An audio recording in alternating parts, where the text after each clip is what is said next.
Assalamualaikum warahmatullahi wabarakatuh. Perkenalkan, nama saya Nurhana Rusman. Saya dari kelompok 1 grup A. Yaitu di sini saya akan mempresentasikan hasil diskusi kami mengenai autentikasi dan VPN. Jadi langsung saja di sini saya akan memaparkan hasil materi kami. Yang pertama yaitu bab 1, yaitu tinjauan eksploitasi. Di sini kami akan membahas apa itu eksploitasi jaringan. Eksploitasi jaringan merupakan eksploitasi keamanan jaringan saat ini menjadi isu yang sangat penting dan terus berkembang. Beberapa kasus menyangkut keamanan sistem saat ini menjadi suatu garapan yang membutuhkan biaya, penanganan, dan proteksi yang sedemikian besar. Sistem-sistem vital seperti sistem pertahanan, sistem perbankan, dan sistem-sistem setingkat itu membutuhkan tingkat keamanan yang sedemikian tinggi. Hal ini disebabkan karena kemajuan bidang jaringan komputer dengan konsep open system, sehingga siapapun, dimanapun, dan kapanpun mempunyai kesempatan untuk mengakses kawasan-kawasan vital tersebut. Kemudian di sini kegunaan mata kuliah kami itu di sini yaitu sangat bagus untuk bagaimana ke depan yang mengenai eksploitasi jaringan itu sendiri dapat terungkap kebenarannya dan dapat sangat bermanfaat bagi kehidupan masyarakat serta mengenai seputar lingkungan IT. Kemudian di sini sasaran belajar kami yaitu pada mahasiswa memahami penjelasan autentikasi itu sendiri, kemudian mahasiswa memahami penjelasan VPN, kemudian mahasiswa mampu mengkonfigurasi VPN. Kemudian di sini selanjutnya, VPN merupakan jaringan privat yang menggunakan sarana jaringan publik, dalam hal ini internet, dengan memakai teknologi tunneling dan prosedur pengamanan. Pemakaian internet sebagai jaringan publik banyak mengandung risiko terhadap pencurian data karena jaringannya terbuka untuk umum. Maka masalah kerahasiaan dan autentikasi atas data yang dikirim pun juga terbuka untuk memberikan metode mengenai autentikasi sebagai validasi data penggunaan ketika ingin memasuki sistem tertentu. Kemudian juga VPN di mana data yang dikirimkan terenkripsi sehingga tetap rahasia meskipun melalui publik. Kemudian manfaat yang kami terapkan dalam modul ini yaitu dapat membantu mahasiswa dalam memahami dan menjelaskan kembali tentang autentikasi dan VPN, serta mengkonfigurasi VPN, melakukan perintah-perintah untuk melakukan penerapan VPN komputer atau server. Kemudian di sini ada tools atau alat. Tools yang digunakan yaitu sistem berbasis Debian Linux dan serta server Linux. Kemudian saya akan membahas apa itu autentikasi. Autentikasi adalah suatu proses yang menjalin tindakan atau pembuktian validasi terhadap identitas pengguna ketika ingin memasuki dan mengakses sistem penting tertentu. Biasanya proses ini ada pada Google. Salah satu contohnya yang paling nyata yaitu autentikasi Google Play Store. Aplikasi tersebut hanya akan benar-benar mengizinkan bahwa pengguna bisa masuk ke sistem jika memakai password yang benar dan sinkron. Kemudian di sini apa itu pentingnya autentikasi?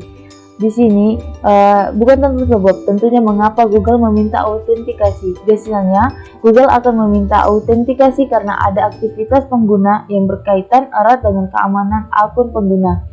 Kemudian mengatasi masalah autentikasi Google, yaitu metode penghapus data, metode menghapus dan lakukan logging ulang email Google. Kemudian metode reverse sinkronisasi. Kemudian di sini virtual private network atau biasa kita sering disebut singkat VPN.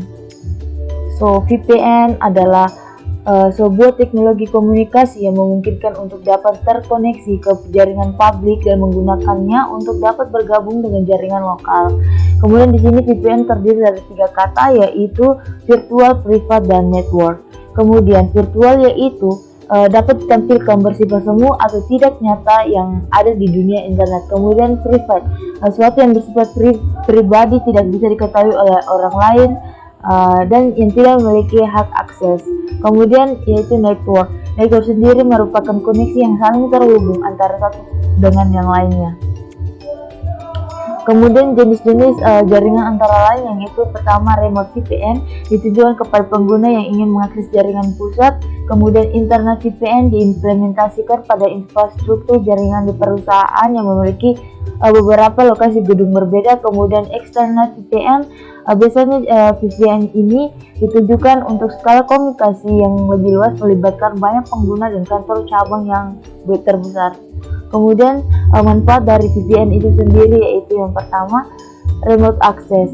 Remote access ini bisa mengakses komputer ataupun jaringan kantor dari mana saja selama terhubung ke jaringan internet atau publik. Kemudian keamanan, dalam menggunakan koneksi VPN kita bisa browsing, searching dengan aman saat mengakses dunia maya. Kemudian di sini dapat menghemat biaya staf jaringan di mana dipakai secara alternatif untuk menghubungkan jaringan lokal yang cukup luas dengan biaya yang lebih rendah. Kemudian bagaimana cara kerja dan penggunaan VPN itu sendiri di sini? VPN mendukung banyak protokol jaringan seperti VPTP, L2CP, IPsec, dan SOCKS. Protokol ini membantu cara kerja VPN untuk memproses autentikasi. Yang kemudian VPN client dapat membuat sambungan dengan mengidentifikasi orang-orang. Kemudian ada jaringan VPN yang juga dienkripsikan akan meningkatkan fitur keamanan. Kemudian teknologi saat ini semakin banyak berdasarkan perkembangan VPN karena mobilitas yang disediakan, dan saat ini virtual private network juga membuka jalan untuk koneksi WiFi jaringan ke kabel pribadi. Di sini ada gambaran kerja dari VPN itu sendiri.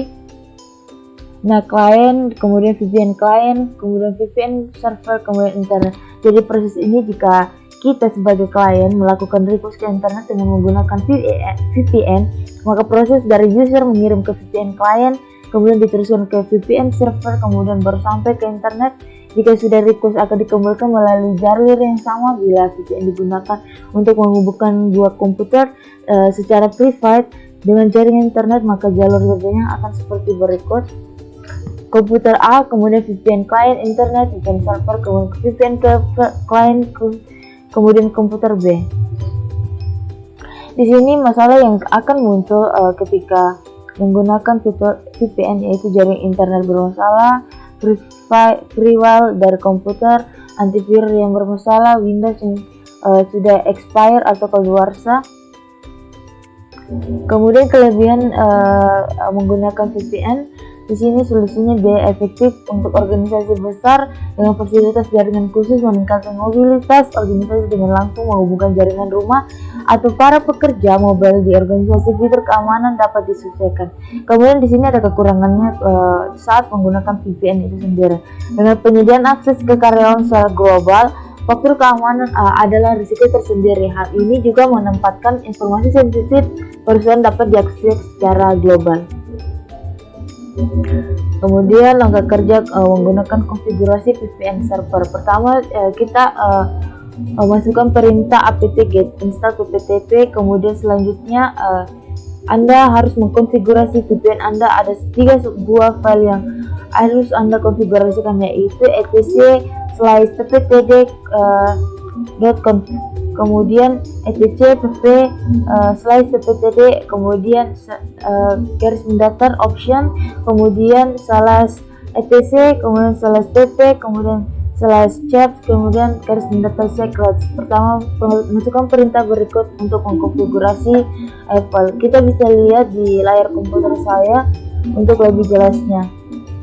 Kemudian di sini ada gambar untuk memudahkan kita. Di sini pada akhirnya file konfigurasi atau server yang terbawa tambahkan beberapa baris yaitu localhost disesuaikan dengan IP yang ada pada komputer kita, kemudian simple dengan Ctrl X, kemudian di enter.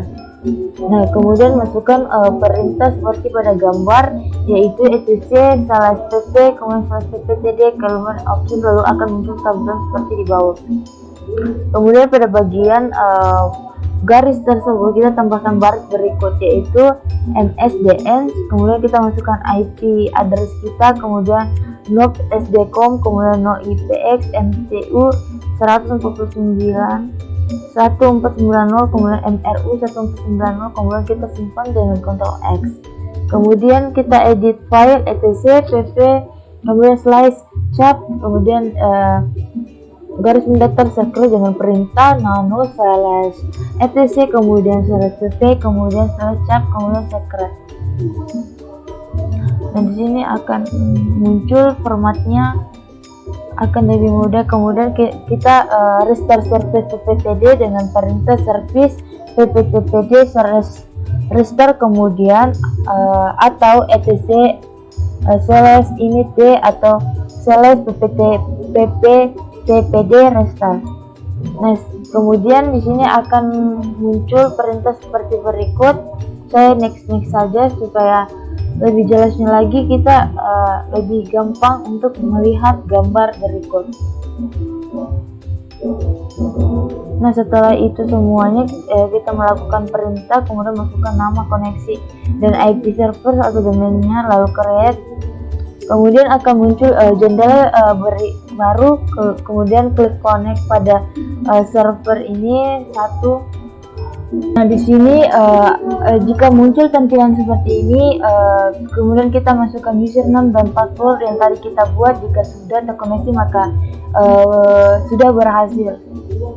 Dan itulah tadi hasil pemaparan materi dari saya. Sekian dan terima kasih. Jika ada kesalahan kata mohon dimaafkan karena saya juga masih belajar di sini. See you the next video.